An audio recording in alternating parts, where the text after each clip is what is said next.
Welcome to the Startup Funding Espresso. I'm Hall T. Martin, where we talk about how to raise funding and invest in startups and the time it takes to drink an espresso. If you have a question about startup funding or investing, please go to the website, startupfundingespresso.com, and type in your question into the chat bot in the lower right corner to receive an answer. I hope you enjoy this episode.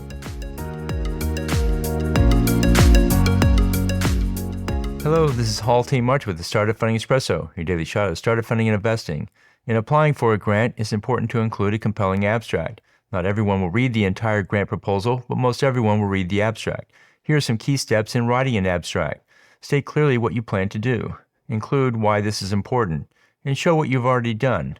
Propose how you plan to carry out the work, and state your hypothesis and how you plan to prove it.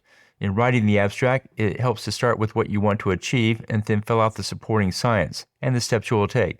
In the abstract, describe not only what you want to accomplish, but how you will do so.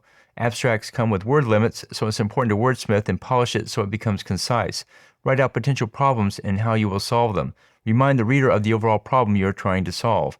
The abstract will be read by both technical and non-technical people, so it should be written in plain English. Consider these points for writing your abstract. Thank you for joining us for the Startup Funding Espresso, where we help startups and investors connect for funding.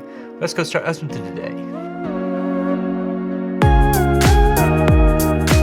Hall T. Martin is the director of Investor Connect, which is a 501c3 nonprofit dedicated to the education of investors for early stage funding.